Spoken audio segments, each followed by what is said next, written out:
The command bridge of the Scythian was a symphony of tension. Holographic displays pulsed with data streams.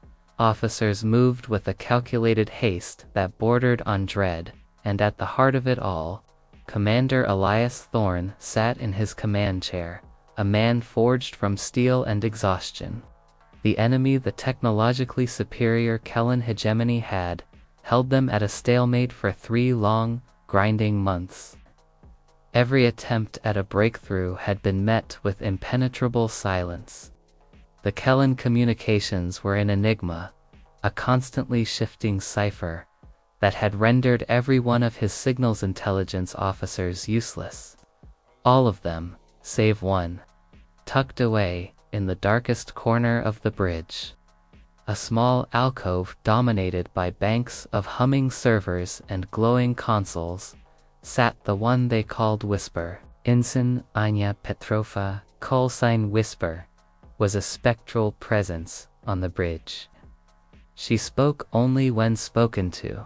Her movements were fluid and silent, and her entire focus was on the ethereal world of radio waves and encrypted chatter.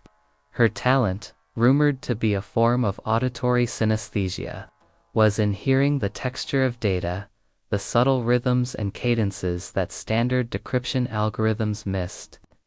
But even her talents had been fruitless against the Kellen.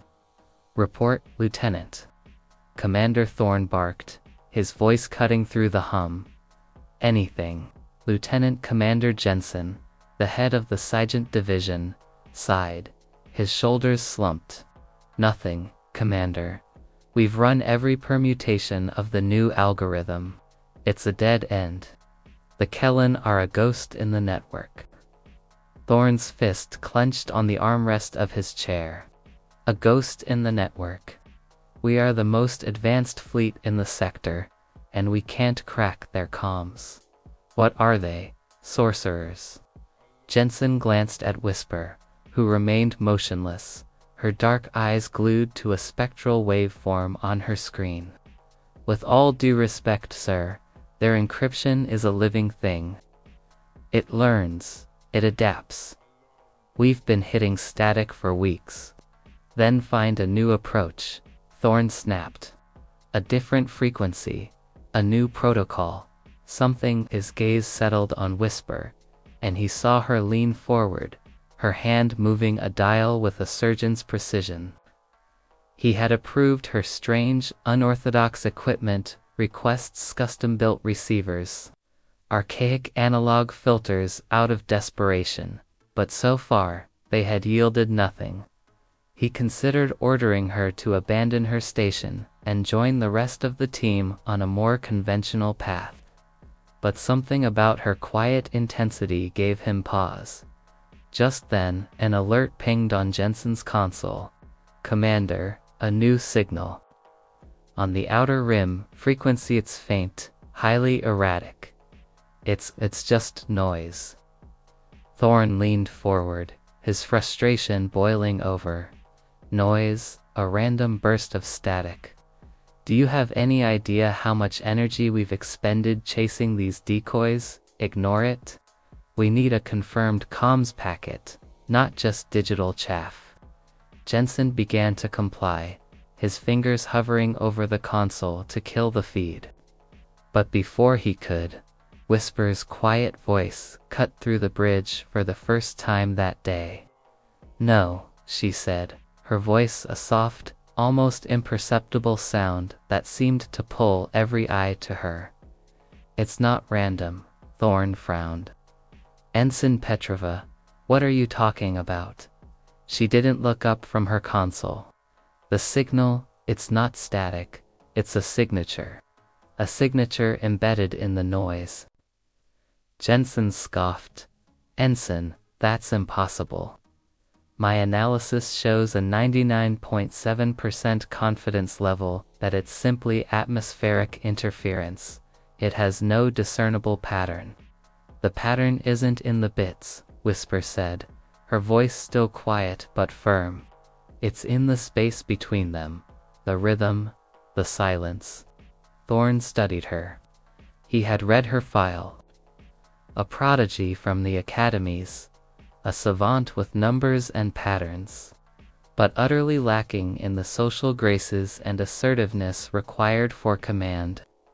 Her unorthodox methods had often clashed with military doctrine.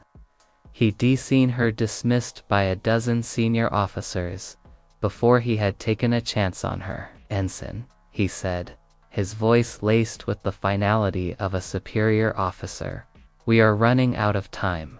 Abandon this signature and join the team in scanning for a traditional comms packet. That's an order." Whisper didn't respond immediately. The silence stretched, thick and uncomfortable, a stark contrast to the cacophony of the bridge. Her fingers hovered over her console, poised over a command that would delete the signal. She had a choice: obey the commander and fail in the same way everyone else had, or defy him and risk a court-martial. Then, she moved. Her fingers didn't press the delete key.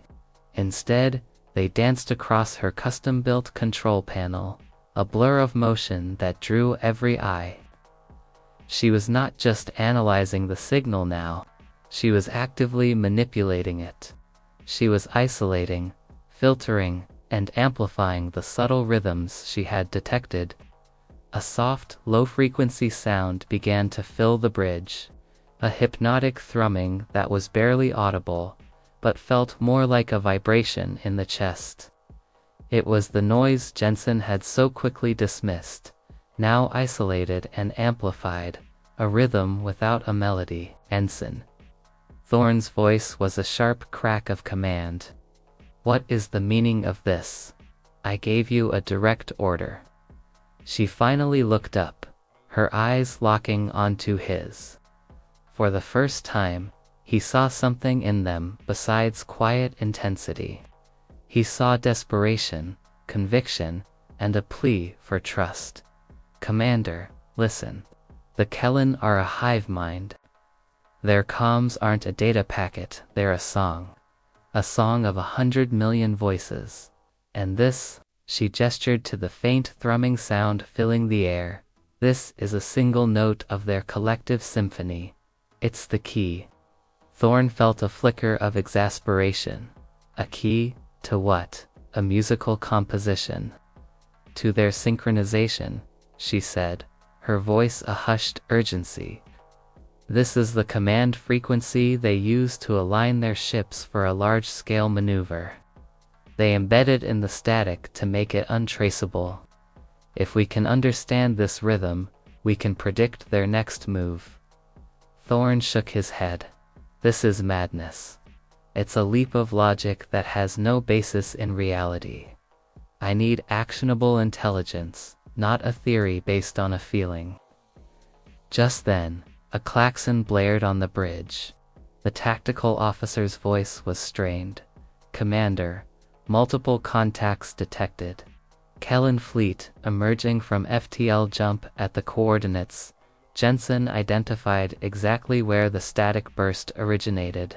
"Estimated time to attack: 10 minutes. The entire bridge went silent. Jensen stared at his console, a look of profound shock on his face. Thorne's gaze flickered from the holographic map to Whisper, who hadn't flinched. She had been right. The static wasn't a decoy. It was the signal for the fleet to emerge from FTL. "Ensign," Thorne said, his voice low and dangerous. "The code, can you break it?" She shook her head. "The code is not a lock, Commander. It's a key.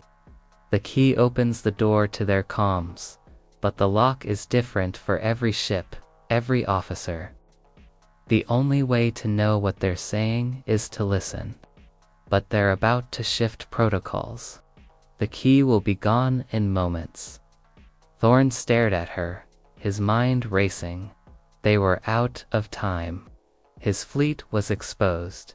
He had to act, but he was flying blind. His eyes fell on the comms console. A single, desperate, and foolhardy plan formed in his mind. He strode over to the main comms console, pushing the astounded communications officer out of his chair. He flicked a switch, routing the entire network to his command console. The bridge was a sea of bewildered faces. "Commander Thorne, what are you doing?" Jensen demanded. "You're exposing our comms." Thorne ignored him. He looked at Whisper, who was now holding a small microphone from her station, her face pale. He knew what he was about to ask was insane, but he saw no other option. "Ensign Petrova," he said, his voice a low, gravelly command that cut through the bridge. "I want you to transmit the pattern now, over all frequencies. Transmit the code." Jensen's eyes widened. "Sir, that's insane. You'll alert them to our presence and reveal our own vulnerability. This could start an all-out assault." "Then so be it," Thorne said, his voice a steely calm. "They're already here. If this is a trap, we're already in it. And if her theory is right, we're the only ones who can break it." Whisper took a deep breath, her hand steady on the microphone. She looked at Thorne, her gaze meeting his, and for the first time, she saw a flicker of something she hadn't expected. Not just frustration or impatience, but a hint of a shared understanding, a glimmer of an idea that had been in his mind the whole time. She didn't speak a word. She simply pressed the transmit button. But what came out was not a voice. It was the rhythm she had isolated. A sound so strange and unique it was more like a musical score than a data transmission.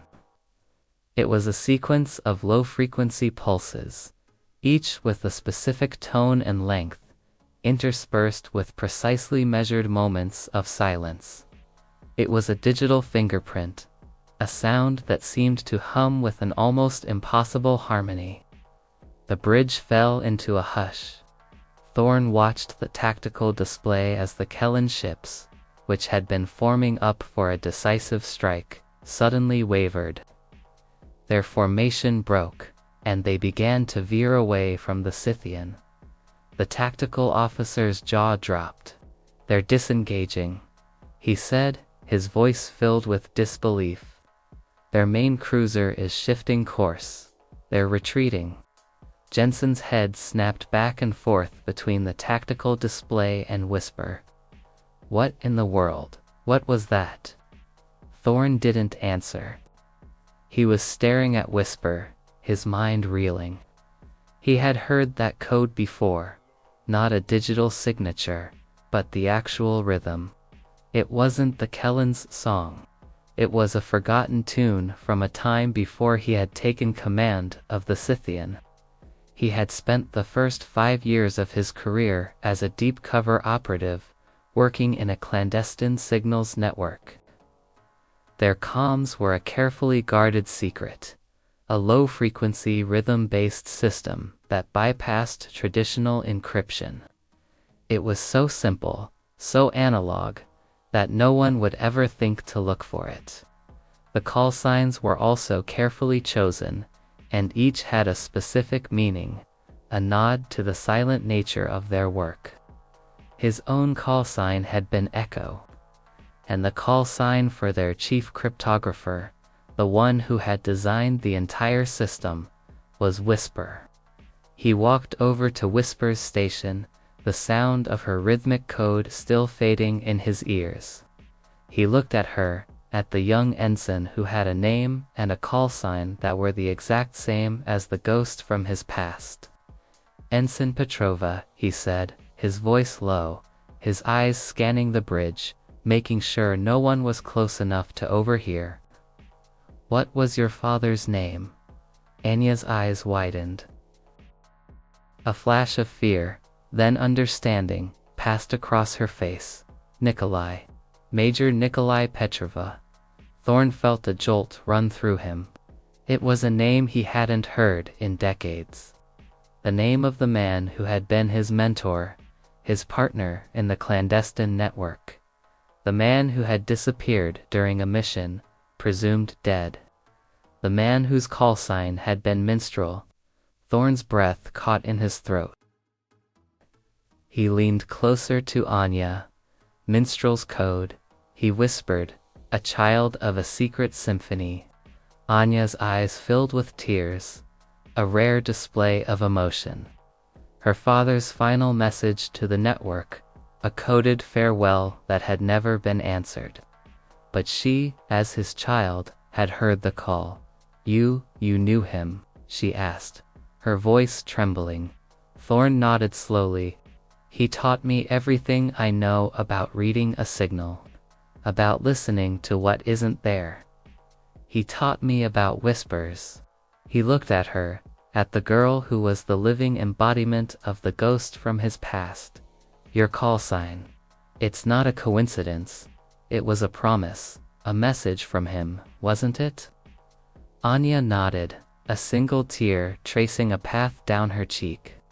"It was the only thing I had left of him. A name and a promise to never stop listening." Thorne straightened up, his mind clear, his body filled with a renewed sense of purpose. The Kellen fleet had disappeared. The battle was won, but the war was far from over. He now had the key to the secrets of the Kellen, and a connection to a past he had thought was long gone. He looked at the bridge crew, who were all staring at him in anticipation. "Dismissed," he said simply. "Except for you, Ensign Petrova. You and I have a great deal to discuss." Anya Petrova, the quiet, unassuming ensign with the call sign Whisper, was no longer just a Sigent analyst. She was a link to a forgotten past, a bridge between two worlds. The commander who had once dismissed her as a mere voice in the network now understood the depth of her legacy. He had heard her code, and in doing so, he had heard the truth. And the truth, in the chaotic silence of space, was the only thing that could save them all.